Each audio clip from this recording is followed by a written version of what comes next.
Reinberger.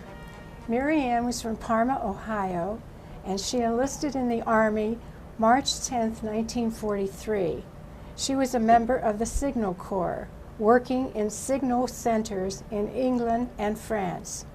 She logged messages, determined classification, and the most effective routing to expedite handling of information. She worked with Morse code, teletype relay machines, and classified material. Mary Ann completed her military service on November 11, 1945, at Fort Dix, New Jersey. Good morning, Mary Ann. Good morning. I'd like you to just start and tell us how you happened to go to the Army. I was living at home with my father and sister. My mother was gone. And I just was kind of bored with the whole thing. So on March 10, 1943, at age 21, living at home with my father and my sister, and working for us as a statistical typist for the Valley Camp Coal Company, I enlisted in the Women's Army Auxiliary Corps. My reasons are partly patriotic, but also to get away from the doldrums of being a housekeeper. My father and my boss both thought it was great, but a lot of other relatives didn't think it was a good idea. But anyhow, I received my basic training at WWII Training Center in Daytona Beach, Florida. My rank was auxiliary maker. Monthly pay was $50. Wow. Following basic training, I was assigned to the Army Air Force Pilot School, specialized for engine airplanes, Hendricks Field, Sebring, Florida. And I attended classes to become a radio operator. We were taught to send and receive Morse code, then assigned to the radio ground station to communicate with the pilots in the planes. The messages were primarily weather and position reports. The WWII manned the 3 shifts. One of the pluses is that we did not have to stand inspection or fall in the morning for reveille.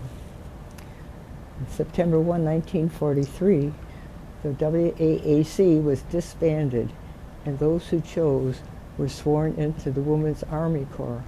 Many of the WAACAs took this opportunity to leave the service.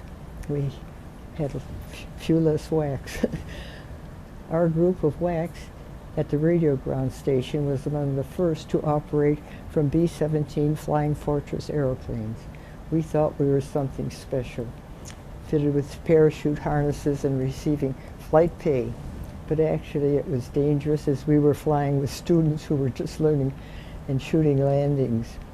However, we did receive GI operators. We did relieve GIs to go overseas for overseas duty. And as the song went, the girl behind the man behind the gun, WAC. Mary Ann, can you tell us what shooting landings meant? Well, just landing to go up, go around, land, up, go around, and land, to learn to land safely and efficiently. And actually, we have a picture of your B-17. That's the B-17. For everyone to see. Excuse me. So this is the plane that actually you flew in these shooting landings. And we were outfitted with a harness and a parachute that could be hooked on the back. That was ours. I'd like to show a picture of Mary Ann, too, in her military uniform when she went in. That's so beautiful. And you look just about the same, Mary Ann. Oh, sure. How many years? Well, okay. So you talked about your father coming to New York. Oh yeah. Well, while we were in New York, my father and his new wife Agnes were joined by the WWICs, who were on furlough from the Hendricks Field, and one sailor nephew of Agnes's, so it was kind of a family get-together. My overseas training, for which, contrary to common opinion, I did not volunteer, was at Fort Oglethorpe, Georgia.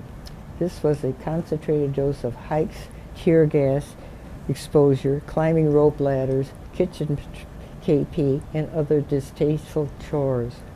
On D-Day, June 6, 1943, I was in the mess hall at lunch when we learned of the invasion. It was quite an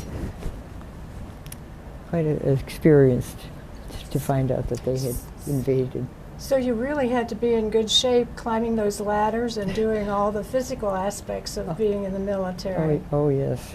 And for young people, D-Day means the Allied invasion of Normandy. Right. That was it. And my overseas training, I mentioned that. Yeah. Yeah, we learned to pack, which is kind of unusual. You put the blanket on the bottom, then you put all your things on top, then you roll the blanket up and put it in the duffel bag. Right. So you can see that later on, if you want something in there, you're not going to get it. But then what you did have was they called it a musette bag, and that would enclose the everyday things you needed. We learned it, yeah. The musette bag was a modern, sort of like a backpack. It would hold shampoo, cosmetics, camera, stationery, and everything else that you would need.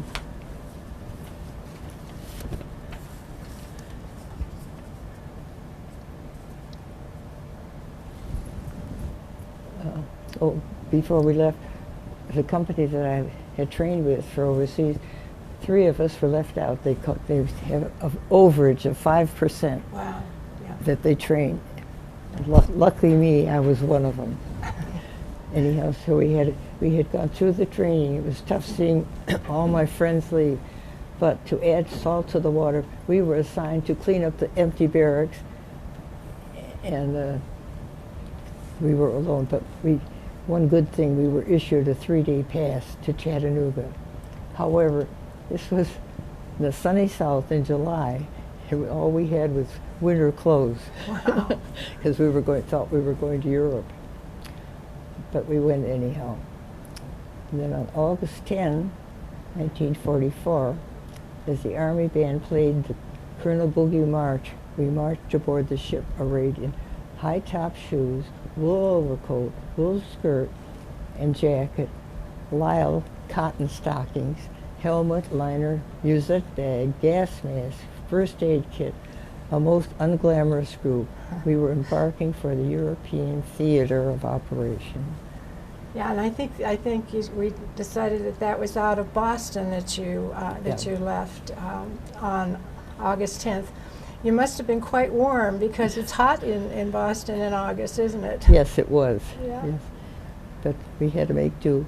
And we were quartered in a separate section of the ship from the men, and we slept in 3 tiered bunks, 1, 2, 3. We showered in salt and seawater. Wow, that was miserable. You know, but that's, and you wash clothes in salt water, which makes them a little bit stiff. Yeah, yeah. And we ate standing up from trays, which were scrubbed with a brush and rinsed after the meals.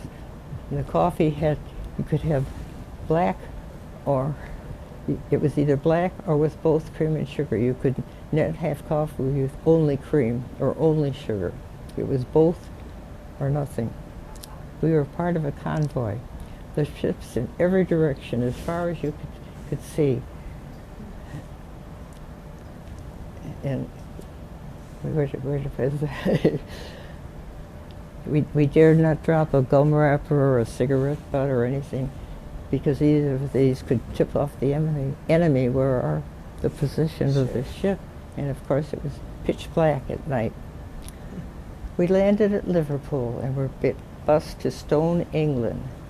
After living out of a musette bag and pulling at least 1 KP duty, Corporal Reedy Coling and I were given sea rations and put on a train to London. Our arrival in London left something to be desired. We were met by a and her GI date, who were more interested in their date and going to a pub. We convinced them that after an early rising and a warm train ride, we really would like to check into our quarters.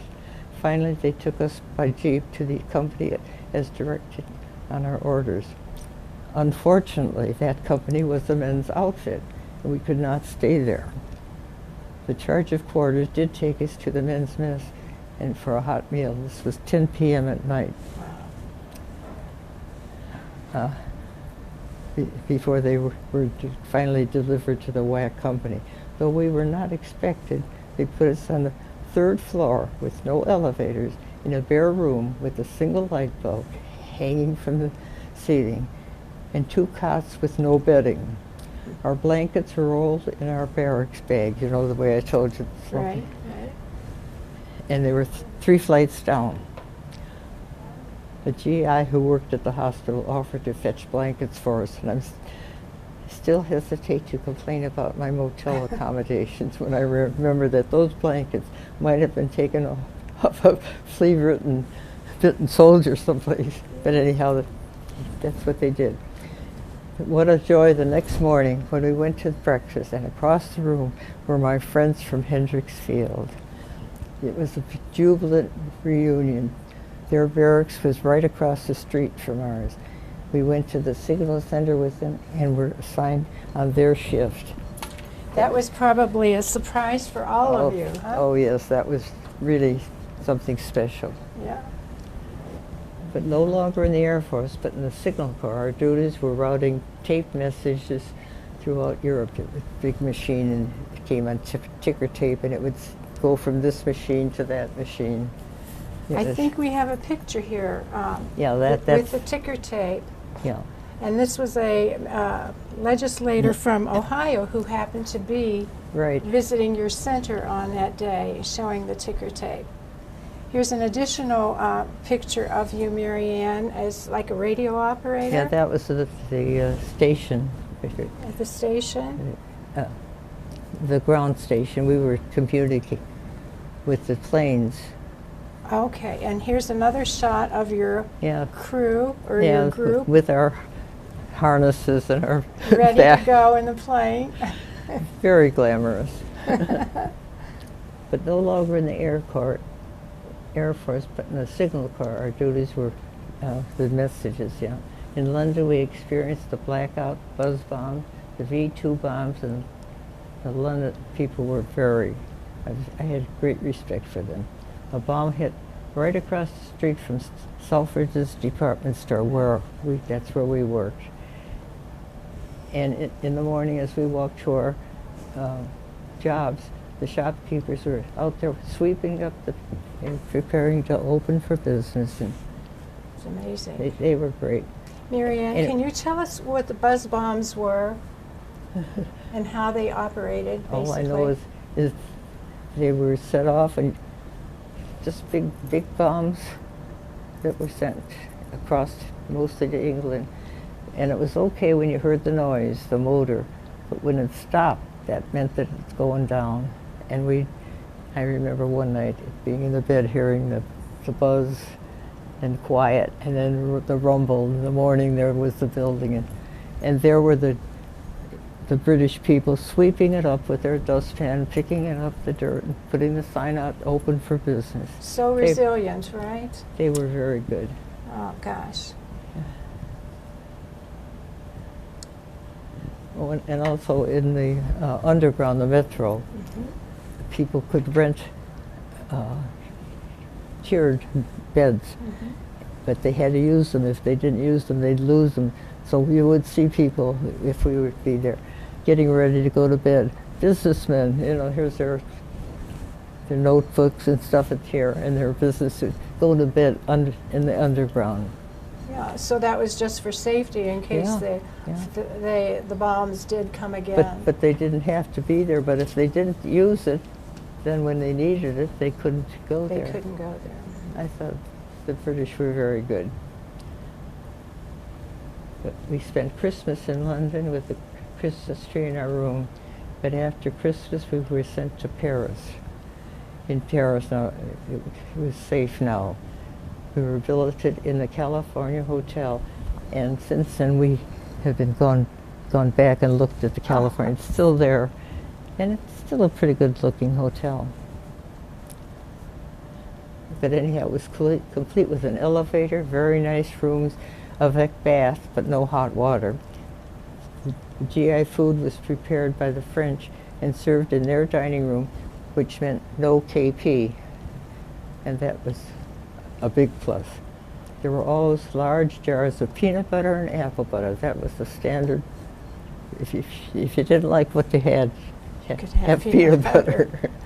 Yeah. Good protein. It was a big deal when we had real eggs. I mean, they'd pass the word along ahead of time. Hey, we got eggs today. Oh, yeah. Let's see. You said your friend didn't like bacon. Yeah. I didn't know when they wanted to hear that. One of the friends didn't like bacon, and I did, so I got her bacon. We ate very well, probably much better than those at home who were making do with food rations. Sure. Food was no problem. There was no more bombing. GIs came for furlough or on a pass. As in London, we spent time at the Red Cross over donuts and coffee with the GIs. The Pershing was a place where the WWII and the GI could go for hamburgers. And a lot of times we didn't necessarily want it, but we'd take the GI through the door so that they could have the hamburgers. Yeah.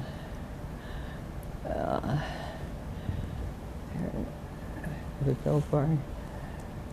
The signal where we worked was housed in a blockhouse across the Champs-Élysées. It was really an advantage to work shifts, because that way we had daytime to go and see the city. I kind of like that shift work. I fell in love with Paris, with the wide Champs-Élysées, the Arc de Triomphe, Sacré-Cœur, the Place de la Concorde, and the metro. I didn't know whether you wanted to hear about this, but it was a busy 3 days when my Uncle Milton came to Paris on a pass. After a full day of sightseeing and celebrating, he and his buddy delivered my friend Rose and me to the blockhouse for our night shift while they continued to enjoy Gay Paris. They existed on very little sleep. So actually Paris was not bombed at all. Oh, they had problems, but it was safe when we got there. Safe when you got there. Yeah, WWII Day was great. The war in Europe was ended. However, following the jubilation came the realization for the soldiers that they would probably be shipped to the Pacific. But thank heavens for VJ Day and the thoughts of home. Now, we had mixed emotions about it. Great that it's finished in Europe. Sure. But these poor soldiers would be shipped to the next war. Yeah.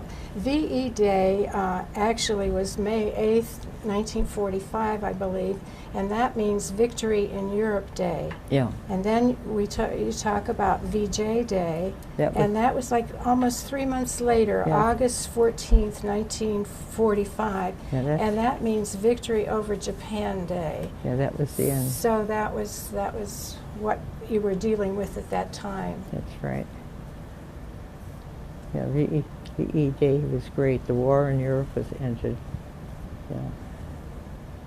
We were sent home on the basis of points accrued from time served, overseas time, and battle fought. Well, that one day my friend and I spent assigned to the company, the men's unit in London, earned us a battle star, which was worth 5 points towards our discharge. So that was kind of a plus. While at a cigarette debarkation camp, all these camps had names, and they were cigarette names, Lucky Strikes and stuff like that. We lived in tents, used multiple hole tent latrines, and ate outdoors from metal trays. Aboard ship, we slept in bunks, but oh joy, we dined in the officers' dining room from real dishes and linen. Before boarding the ship, we were each entitled to a 12-bar box of candy.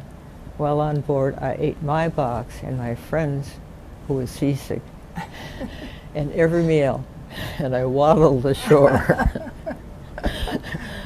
On November 11, 1945, I was honorably discharged at Fort Dix, New Jersey, from the U.S. Women's Army Corps with the rank of sergeant. My friend Rose from Hendricksfield, London, and Paris, and I spent a few days in New York and found, as civilians, with the ruptured duct on our uniform, we were no longer treated to freebies. We had to pay for the theater tickets and postage stamps and city bus rides. We had a problem getting a hotel room. When I went to wherever I went during my military time, the GIs and Europeans always treated us with respect. Other than the time in London, I did not feel in danger. My time in the WACs and in both the WAAC and the WAC was very rewarding. I made a good friends with whom I kept in contact quite a while. And I saw London, Paris, Brussels, and Nice. Oh. And it was a very worthwhile experience. Here you have samples of your medals that you received and everything. Can you tell us a little bit about this? Probably not. Well, these are because I was a radio operator. Actually, it just tells what area you were. This was because you're a WAC. Good conduct, European Theater of Operation. And these are just the buttons that we'd have on our uniform, you know, US. This is being in the Air Corps. And these are the dog tags. And as I mentioned, if something happened, one goes with the body and the other goes home to the parent or the survivor. And so it's very good to have two of them left. It certainly is. That's the best way. That's for sure. Well, Marianne, can you tell me, how did being in the war impact your life when you returned home?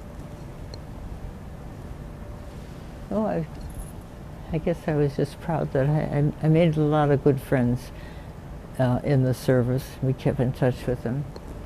And I came home, well, while I was in the service, my father remarried, so I came home to a different stepmother, but we got along very well, and he was fine. I don't know, I just think that I thought it was a very enjoyable experience. I met good friends, and I thought it was good. And what did you do the first few years after returning? Were you employed? Yes, I got a job with the Great Lakes Steamship Company. I was a secretary.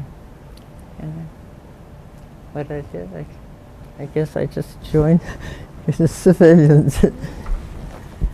Well, and I had come home to a new home because my father married. Okay. So, but we got along very well with the new stepmother. Well, I know that you also married a military man, a gentleman who was in the Navy. Well, we're very lucky that we ever got together, because everybody's telling us we should get together, but I did not have a car. He worked for a car repair, even though he had a degree from Navy. And they wanted me to go over I should go over to meet him across town with no car, because, they just thought that wouldn't work. I think he kept coming up with ideas how I should meet him, but not practical. So finally the one friend of ours, one mutual friend, decided to do something. She invited both of us over for dinner. And I went over there. I had no car. I had to go on the streetcar after work. And I got there first, and she lived on the second floor. And when he came up the door and came out the doorway, I just thought, this is it. He had big blue eyes, and he wore a hat, but he did take me home that night. But our next date was probably about a month later. He didn't exactly jump into things. But anyhow. Well, the happy ending of that story is that you did marry. Yes, And you yes. have 3 lovely daughters, and you've been married 67 years now? Right. Oh my, Yes, what a wonderful story. And his brother, was very close to his mother, but his brother, but we lost him. He did have a twin brother. Twin brother. That's right. And the first time that he brought his brother over, I'm sitting between the two of them, and I looked at this one and I looked at that one, and I didn't know which one I had been dating. They really looked alike. They could have really played a trick on you, couldn't Yeah, they? and they were very close. Well, they were both musicians, and they used to take each other's job. Bill would have a job assignment and he couldn't keep it, so his brother would go. Oh. They were really true twins. Oh, how nice. Well, I'd like to, before closing, I'd like to read a letter that you wrote to your whack buddy Rose. And this letter was written August 12, 2003, when Mary Ann was 82 years old. Dear Rose, I had a thrilling experience this morning. As you can see from the enclosed clipping, there is a B-17 Flying Fortress and a B-24 Liberator on display at the Cleveland Lakefront Airport. It was indeed exciting to see our favorite airplane and to go in it. My son-in-law Tom would have had a fit had he seen me, because he hesitates to climb on a chair to change a light bulb. That's true. To get into the plane, there was a ladder of about 6 rungs. Then you had to crawl aboard. Then it was a real obstacle course to climb through the bombardier's area and walk the 1-foot board over the open bomb bay doors to the radioman's area, a familiar area, where I sat down and played with the key. To deplane, you had another ladder. This octogenarian had 2 hands holding something for every step of the way. My husband Bill could see no way they could get me out of there if I had a mishap, but it was worth the effort. A gentleman with his shiny page book with pilots' signatures asked for my autograph. That's a first, since my days in elementary school when classmates passed autograph books around. That's right. A little boy wanted to see my picture in my High Life magazine, dated March 15, 1944. He said, I wasn't born yet. And his father said, neither was I. We could have taken a flight in the plane for $400, probably without parachute and flight pay. Weren't we the lucky ones? Wish you could have been with me today to climb and crawl around the B-17. Now I can continue to climb and crawl into the car or up and down steps. Your whack buddy, Mary Ann. You mentioned in this letter to Rose that you were the lucky ones. But actually, Mary Ann, I think we were the lucky ones. We were the lucky ones to have someone like you there defending our freedom and willing to do that. So on behalf of the American people, Mary Ann Maker Reinberger, I want to thank you for your service. You're most welcome. It was a very worthwhile experience. I was never sorry that I joined the WWII, even though